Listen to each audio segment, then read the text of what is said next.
Hey folks, welcome to the Incubation Engineering update on low-code and no-code. Today is October 24th, 2022. This is actually the first update on the topic since I started my job here at GitLab. So after a great onboarding experience, I started asking myself, what value can low-code and no-code bring to GitLab's customers? And how do we approach it? And this update summarizes some of my thoughts so far. Since this is my first video, let me perhaps introduce myself to begin with. My name is Tao.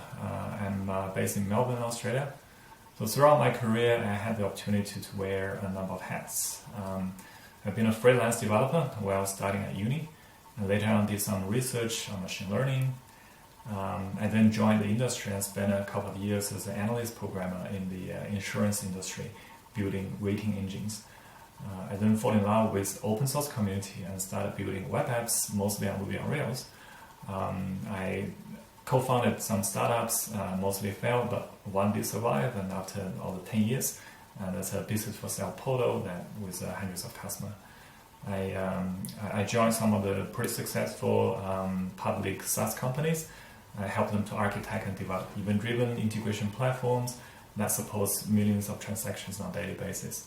And besides my technical interests, I've also spent a few years as a people manager looking after engineering teams. But I would like to say that my passion has always been about bringing the product ideas to life and help others.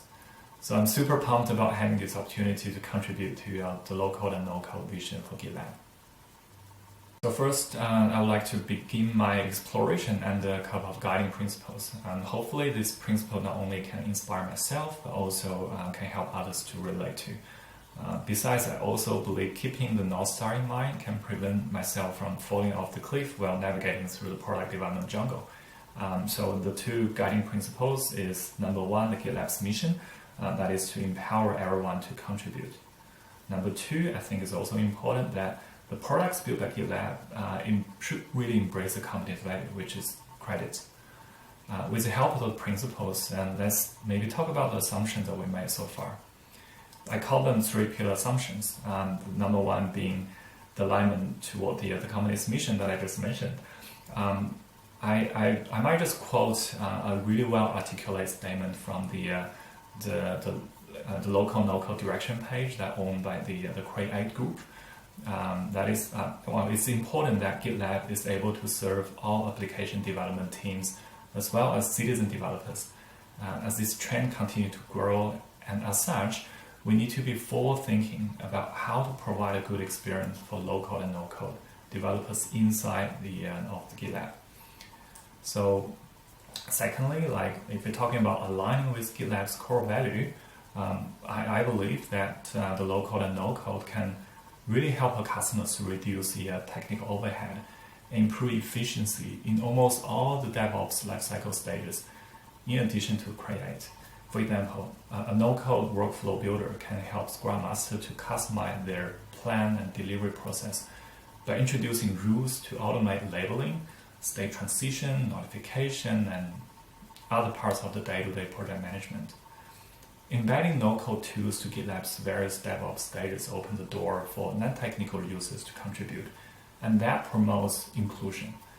I will also argue that one of the local no-code's key strengths in visual programming brings developers' mindset closer to the end users, which in turn enables much more direct collaboration between business and IT departments or engineering teams, and that speeds up the iteration and result delivery. Lastly, why don't we leverage GitLab's strengths? There are a number of challenges in the current state of the no-code offering. For example, version control and the related collaborations, the verification, which is about the automated testing, security and compliance. On the other hand, GitLab has a set of great features that deal exactly those challenges in the DevOps lifecycle. So this is obvious that opportunity for GitLab to address some of those low-code and no-code pain points and become a prominent contender in this new market. Now that we have talked about the guiding principle and the early assumptions, let's plan our journey to bring low-code and no-code to GitLab. When I say it's a journey, it's actually more of an adventure that's full of challenges and very easy to get lost along the way. To mitigate that and maximize the return of the investment, we are using a double diamond design process. For those who are not super familiar with the concept, the double diamond model breaks down the design process into two parts that focus on the problem and solution space separately. In addition, for each stage, the diamond shape encourages divergent thinking to begin the discovery, and then a convergent thinking to take focused action. But if you squint your eyes and turn your head upside down, you might realize something interesting that I also discovered. So funnily enough, my very first task is actually reverse engineer the double diamond by taking the low-code, no-code as a solution to begin with. I really need to find a problem that makes most sense for GitLab customers that can be dealt with by low-code, no-code, then narrow it down from there. Also, I gotta say, like any other methodology, and double diamond has its limitation, especially in its waterfall linear nature. However, I believe the unique setup of the SEG group here at GitLab has a potential fix to that, and I'll get to that shortly. So let's talk about the progress. There are a number of opportunities that I've started exploring, and let me walk you through them stage by stage. So when it comes to the plan stage, we know that at GitLab, teams rely on the issues and IMRs to facilitate async collaboration and the workflow that build around the issue status, labels, and transitions between them. There is also a work stream that is developing this generalized work item model to provide more flexibility to our customers.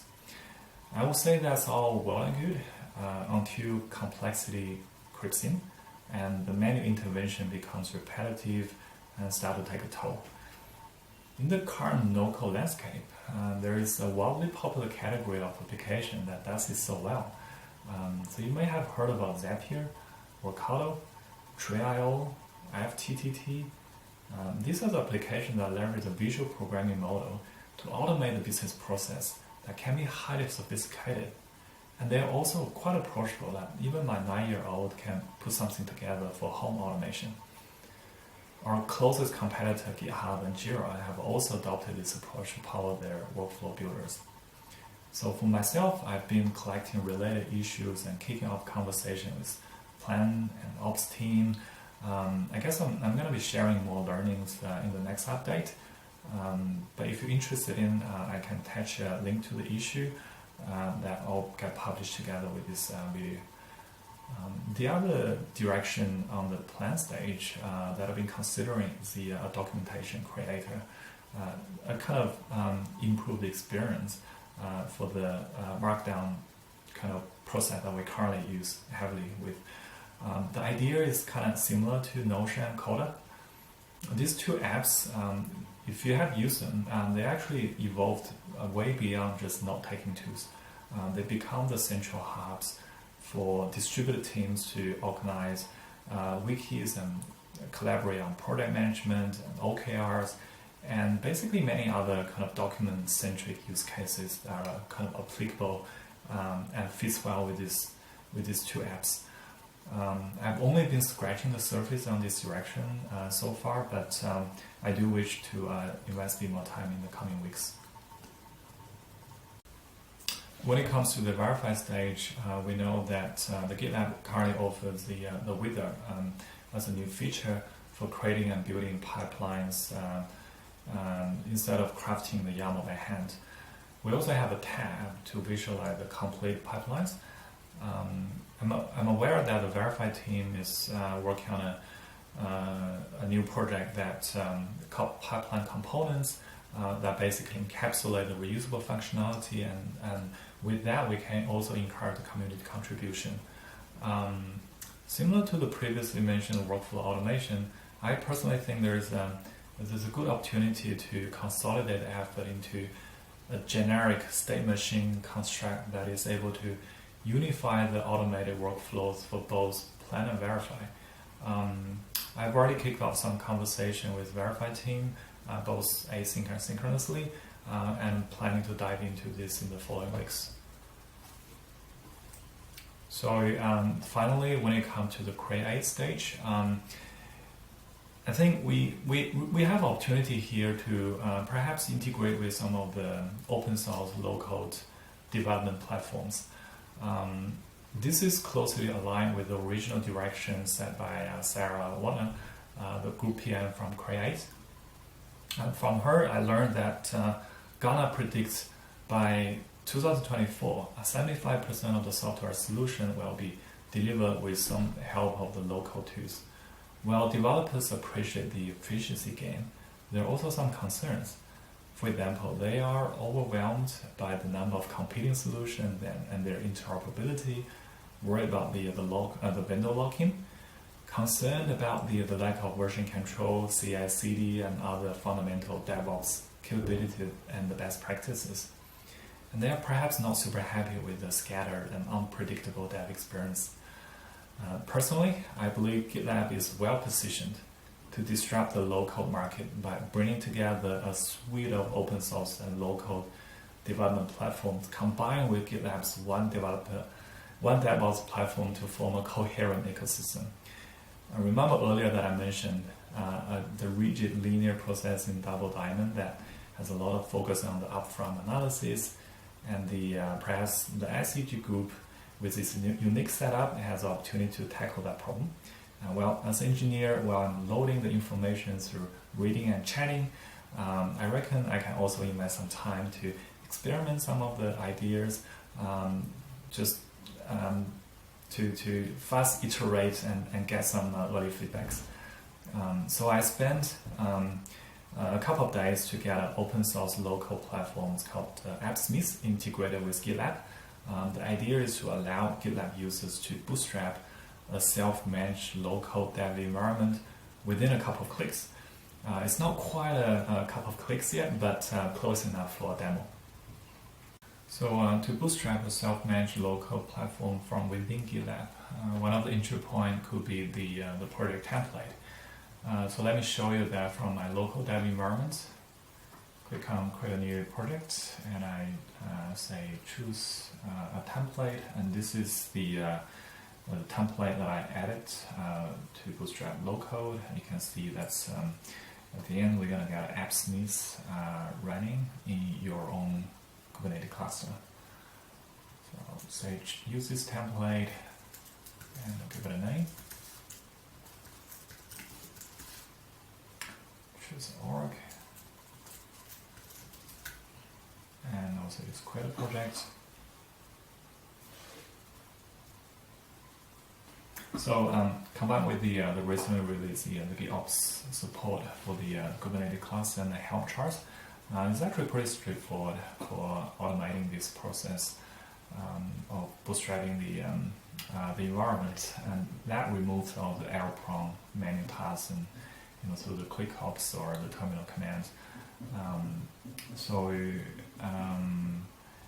After I get this project, what I can do is connecting to my Kubernetes cluster. So if you look from here, so I have a kind of brand new Kubernetes cluster. It's in the pristine stage. I've got nothing running in the cluster. So what I'm trying to do is to make a connection with my pre-configured agent. So because I'm running in the local what I'm gonna do is I'll make sure, so it's connecting to my local environments instead of production. So, but I need to update the token for the new project. I got it copied here.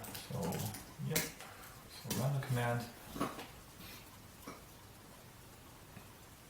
So what it's doing behind the scene is that GitLab agent is installed on the cluster from the command, and it has the token. It knows which version of the agent to install, and it uses a token to authenticate back to the GitLab server.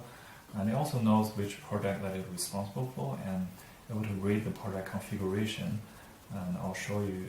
It's basically a set of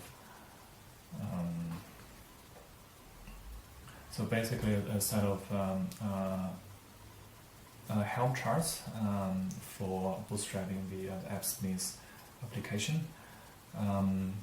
So if you switch over to my cluster, refresh, you can see it's kind of busy provisioning the container. This process is almost fully automated, but it does take some time for the Kubernetes to allocate the resource. So let me fast forward it. Okay, so after about 8 minutes or so, we have all the application provisioned. So you can see there's a new app called Appsmith, and this is an Nginx controller to route the traffic into the container. So we click on this workload, and here is the exposed service IP. That's the public IP address. I can click on that, and that takes me to a brand new Appsmith instance that's running on your Kubernetes cluster. So instead of building from scratch, let me perhaps quickly show you a demo app that folks from their templates.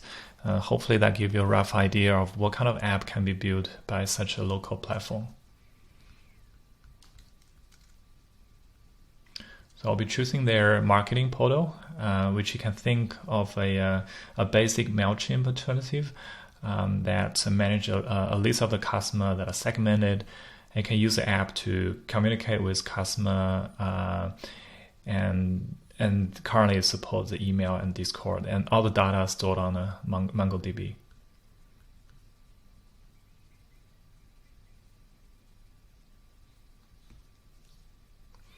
So you can see the app is already here, and once you click on the deploy button, here is the working app.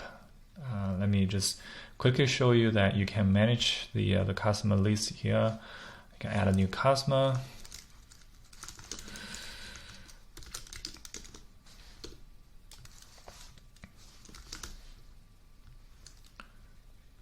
And you can search